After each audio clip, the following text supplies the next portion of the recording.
So our brains and our minds are not the same thing. I think I'm borrowing this idea from the anthropologist Gregory Bateson.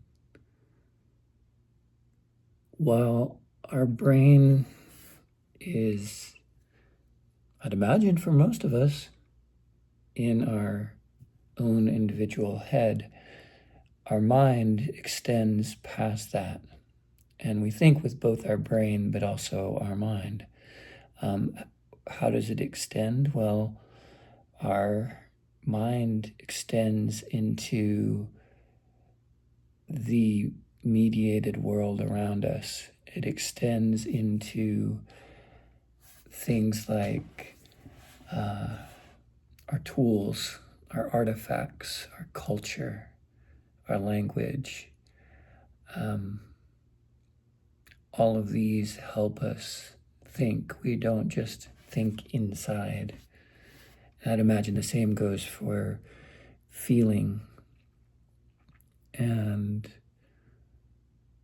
it goes past a Cartesian mind-body split too, because it's not, all of our thinking isn't just happening in here, it's going through our nervous systems, and both the inputs and outputs circle back on each other and influence each other. And I'm going to leave another sort of footnote to expand on this.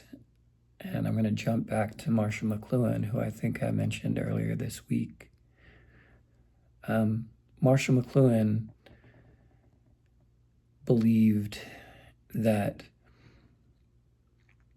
all media are extensions of man, or let's say humanity. And his examples of media could be like a fork extends our hand, a car extends our feet. These are extensions of our body. But building off of that, McLuhan started seeing contemporary media as an extension of our nervous system. And this extension of our nervous system, he directly connected to networked computers, which were still at a very early stage when he started talking about that or writing about that. And these, I think it's a really useful metaphor, and it might explain a lot of how and why we feel the way we do, because if our digital networks are extensions of our nervous system, then we have been turned inside out in the metaphor. And to have our nerves exposed this way, it's unnerving, it can hurt, and it's not as if we are just individuals in a vacuum that have this nervous system spread out. Instead, it's as if all of our nervous systems were touching each other. And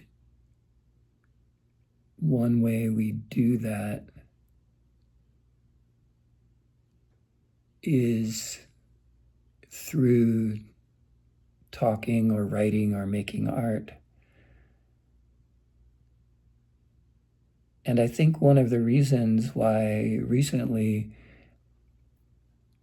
the YouTube algorithm has opened itself up, or there's a kind of popularity in people making what to me initially seemed like very lazy videos of just turning the camera on and not editing it and posting it, and building some kind of following that way. But I think that this is, how does this connect to our nervous systems? Well, it's about something that on one hand appears to be happening in real time, a very nervous system kind of time. But it's also how our imagination kind of functions as if we're getting real input. And there's a kind of syncing up that's happening. And there's also a kind of algorithm that's going back and forth between me and you and what I'm watching and what you're watching. And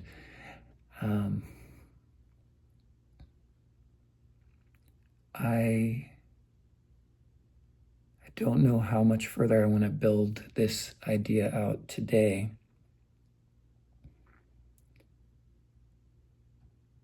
But it is maybe some sort of way of trying to organize my thinking on this and why I'm doing it.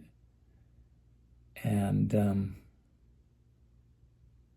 to be honest, while I'm going to end this by asking you to subscribe to this channel and to like the video and to leave a comment. It's about the nervous system, our nervous systems connecting, and our participation in algorithms and how conscious we may be of our participation within these algorithms. And there's both positives and negatives to this whole situation, but I don't think there's too much of a negative in becoming more conscious of this. And to be honest, I hope that we can find some space to play in it, not just work in it. I want to combine those two in some sort of way. And I want to imagine together. Thanks for watching.